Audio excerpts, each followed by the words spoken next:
Designs. This is the one that I'm pretty adamant about, and that I will always talk to our clients about as well. Single color designs. It gives you more options for people to choose from, but you're also making things a lot easier for you when you're curing your ink. You don't need you don't need pallet adhesive. You don't need anything like that. It keeps it simple, and people still like getting a single color design. They didn't know a two-color design existed. They're never going to ask you for a two-color design on site. So single color designs could be effective. So that's one thing to take away from it. How does that work with the evolution of your clients? You know, like you said, wanting to do something new, different, fresh. I'm sure they've said, "Hey, we've been doing single colors for years. Let's spice it up." What's your response there? Giving them multiple locations for printing, or if you do single color designs, you can overlap it. This kind of is more in regards to screen printing. With sublimation, obviously you got full color, and with patches or transfers and things like that, you can kind of expand on that a bit. But for screen printing, single color designs. The illusion of choice. How many of you have sat watching Netflix trying to pick a movie, and an hour later you look at your wife or significant other, and you have not picked a movie yet? What the hell are we doing? We just spent an hour looking for a movie, and now we're too tired to watch a movie. That's what happens when you have too many designs on site. People cannot choose. That also comes into play with t-shirt colors. Keep it simple, 1 or 2 t-shirt colors. When you have 6 colors, people take 10 minutes to choose that they want to try on every size, every color. It's not worth it. Always like dark shirt with dark color inks. We'll do dark with light too, but you just gotta let people know that it's gonna be. It looks, it's not gonna have the full vibrancy that it would. But they don't have an issue if you kind of do vintage designs. This one is like nails on a chalkboard to screen printers, but it's true. You still want to keep quality there, but speed is the key when you're on site. You want to make sure that you don't keep people waiting for too long.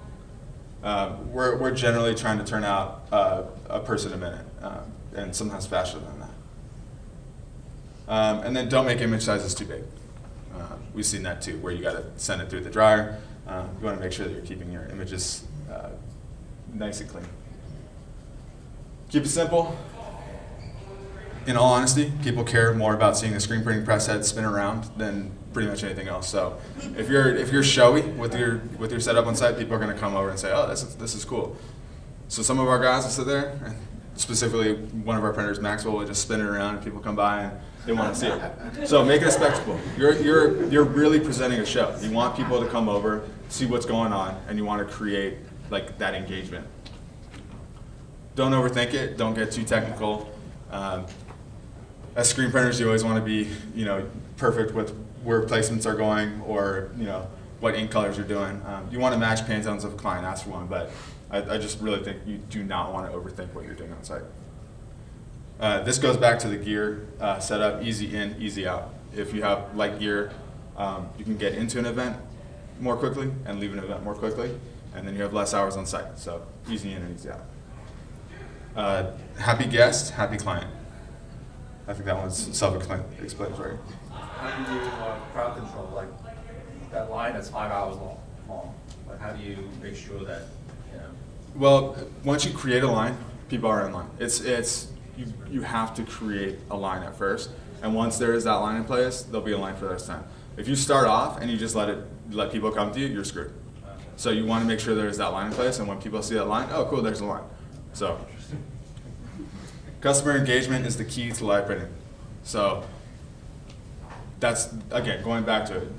Don't block yourself off from the people coming through these events. You want to engage them as you're going through. Don't put a table in between yourself. So do you put one person standing there talking to people while you got a guy printing? Because I can see some guy that's got this concept of this grand t-shirt line, and he just wants to pick your brain and ask you a gajillion questions. Sure. I don't know if any of you guys have seen some of those videos out there. The screen printers are on YouTube. We call them the Baconator. This guy, he's going to order 10,000 shirts, but he just wants to get 12 to start. So his friends can buy. Right. I can see a lot of that.